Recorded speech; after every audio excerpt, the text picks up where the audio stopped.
Hello everyone, welcome back to mini vlog. ಇವತ್ತು ನಾನು husband ಹೊರಗಡೆ ಹೋಗಿ ಕೆಲವು ತರಕಾರಿ ಎಲ್ಲ ತೊಗೊಂಡು ಬಂದ್ವಿ. ನಾನು ಶ್ರಾವಣಿ ಬೇಗ ತಿಂಡಿಗೆ ರೆಡಿ ಮಾಡ್ತಾ ಇದ್ದೀವಿ ಇವತ್ತು. ಏನಕ್ಕಂದರೆ ಸ್ಟಿಚ್ ಮಾಡಬೇಕಾಗಿತ್ತು, ಅದಕ್ಕೆ ಹಾಗೆ ನಾನು ರೇಷನೆಲ್ಲ ಹೇಗೆ ಆರ್ಗನೈಸ್ ಮಾಡ್ಕೊಂಡಿದ್ದೀನಿ. ನಾರ್ಮಲಾಗಿ ಎಲ್ಲರ ಮನೇಲೂ ಮಾಡೋ ಥರನೇ ನಾನು ಇಟ್ಕೊಂಡಿದ್ದೀನಿ.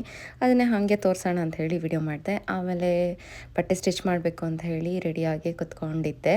ಬಟ್ಟೆ ಸ್ಟಿಚ್ ಮಾಡ್ತಾಯಿದ್ದೆ, ಹೊಟ್ಟೆ ಹಶ್ವಾಗ್ತಿತ್ತು. ಅದಕ್ಕೆ ಶ್ರಾವಣಿ ಅನ್ನ ಕಲಿಸ್ಕೊಂಡು ಬಂದು ಊಟ ಮಾಡಿಸಿದ್ಲು ನನಗೆ. ಈ ಥರ ಬ್ಲೌಸ್ನೇ 2 ಸ್ಟಿಚ್ ಮಾಡಿದೆ ಬ್ಲೌಸ್ಗಳನ್ನ. ಬ್ಲೌಸ್ ಸ್ಟಿಚ್ ಮಾಡ್ತಾಯಿದ್ದೀನಿ. ನಾನು ಹೇರ್ಫೋನ್ ಹಾಕ್ಕೊಂಡು ಮನೆ ಒಳಗಡೆ ಕೂತಿ ಬಂದುಬಿಟ್ಟಿದ್ದೆ. ಕಿಚನಲ್ಲಿ ನಗ್ತಾ ಇದ್ದಾರೆ ಮಕ್ಕಳಂತೂ. ನಾನು ಓಡಿಸ್ತಾ ಇದ್ದೀನಿ. ನನಗೂ ಭಯ, ತುಂಬ ದೊಡ್ಡ ಕೋತಿ ಬಂದಿದೆ. ಹೆಂಗೋ ಹೋಯ್ತು. ಅದಾದಮೇಲೆ ನನಗೆ ಮತ್ತೆ ಆ್ಯಂಗ್ಸೈಟಿ ಜಾಸ್ತಿ ಆಯಿತು. ಸಂಜೆ ನೈಟು ಹಾಸ್ಪಿಟಲ್ಗೆ ಹೋಗಿ ರಿಟರ್ನು ಮನೆಗೆ ಬಂದ್ವಿ. ಮಾರ್ನಿಂಗ್ ಕೂಡ ಹೋಗಿದ್ವಿ. ಮಾರ್ನಿಂಗ್ ಬಂದು ರೆಸ್ಟ್ ಮಾಡ್ತಾಯಿದ್ದೀನಿ. ಟ್ಯಾಬ್ಲೆಟ್ ಕೊಟ್ಟಿದ್ದಾರೆ ಫುಲ್ ನಿದ್ದೆ ಬರೋದಕ್ಕೆ. ಸಿರಿ ಈ ಥರ ಮಲ್ಕೊಂಡಿದ್ಲು ನನ್ನ ಜೊತೆ.